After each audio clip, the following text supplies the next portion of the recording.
Vous voulez voir à quoi ressemble une chute libre à 1 milliard de dollars? Oubliez la bourse, regardez Diddy. En 2020, Sean Combs était intouchable. 900 millions de dollars de fortune nette, le roi de la vodka, le parrain du hip-hop, le maître des white parties, où tout le monde se battait pour entrer. En 2025, il est derrière les barreaux, sa réputation est en lambeaux, et son empire financier ressemble à un champ de ruines après un passage à la sulfateuse. Aujourd'hui, on ne va pas parler de musique, on va parler de cash. On va disséquer comment un demi-siècle de business a été vaporisé en moins de 2 ans.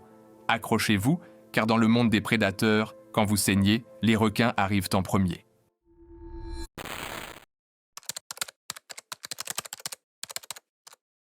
Vous voulez voir les riches et les puissants tomber un par un? Abonnez-vous à la chaîne L'envers du décor. On ne fait pas d'amis, on fait des autopsies. Pour comprendre la chute, il faut comprendre le sommet. Diddy n'était pas qu'un rappeur, c'était une holding vivante. Sa vache à lait? Diageo, le géant mondial de l'alcool. Grâce à Ciroc, Diddy a transformé une vodka bas de gamme en un empire mondial. Son deal? Il ne possédait pas la marque, il possédait 50% des profits. On parle de dizaines de millions de dollars qui tombèrent chaque année sans qu'il ait à lever le petit doigt. Ajoutez à ça sa chaîne Revolt TV, sa marque Sean John qui a régné sur les années 2000, et un catalogue musical qui génère des royalties massives. Il volait en jet privé de 60 millions de dollars, possédait des manoirs à 40 millions sur Star Island et employait une armée de conseillers pour cacher la réalité. Son empire tenait sur un seul pilier, son image. Et quand l'image explose, le compte en banque suit. Novembre 2023, la première bombe explose. Cassie Ventura dépose une plainte pour viol et trafic sexuel. La réaction de Diddy? Une panique financière totale. En moins de 24 heures, il signe un chèque estimé à 30 millions de dollars pour qu'elle retire sa plainte. 30 millions. Pour vous donner une idée, c'est le prix d'un penthouse à New York évaporé en un seul virement. Il pensait avoir acheté le silence. Il a juste acheté une place au premier rang pour sa propre exécution. Parce que dans le business, un tel virement est un aveu. Les partenaires financiers ont compris immédiatement. Si Combs paie 30 briques en une nuit, c'est que le dossier est radioactif. C'était le début de l'hémorragie. La digue était rompue et l'eau s'apprêtait à tout emporter. 30 millions pour le silence, et ça n'a pas marché. Laissez un like si vous pensez que l'argent ne peut pas tout acheter. Regardez la vitesse de la destruction, c'est du jamais vu. D'abord, Diageo rompt ses liens et rachète les parts de Diddy dans DeLeon Tequila. Terminé, la source est tarie. Ensuite, Macy's. Le géant du retail retire Sean John de tous ses magasins.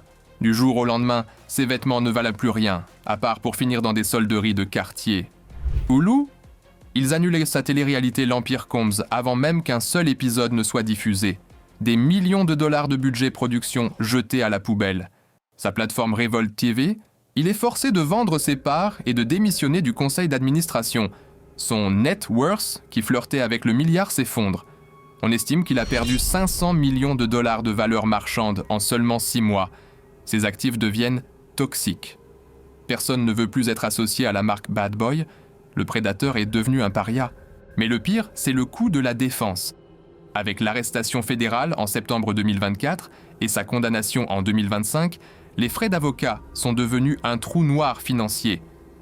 On parle de cabinets d'élite facturant 2000 $ de l'heure, 24 h 24. Pour financer sa survie, il a dû brader ses bijoux de famille. Il a mis en vente son manoir de Holmby Hills pour 61 millions de dollars, mais personne n'en veut. La maison est marquée par les raids du FBI, elle est invendable au prix du marché. Il a essayé d'hypothéquer son jet privé Air Combs, mais les banques ont gelé ses comptes. En octobre 2025, la justice a frappé le coup de grâce. Une amende de plusieurs millions et des saisies conservatoires sur ses revenus restants pour indemniser les victimes.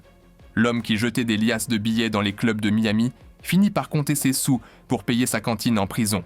Du jet privé à la cellule de 9mm2. Si cette chute vous choque, explosez le bouton « J'aime ». La leçon de l'affaire Diddy, elle est brutale. Le capitalisme n'a pas d'amis, il n'a que des intérêts.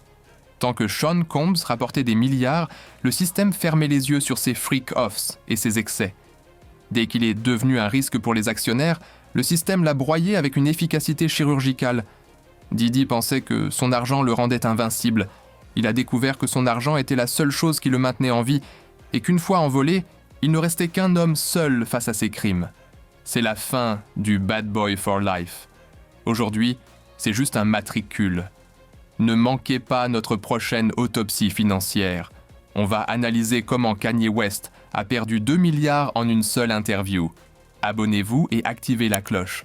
Cash is king, mais la justice a toujours le dernier mot. À la prochaine.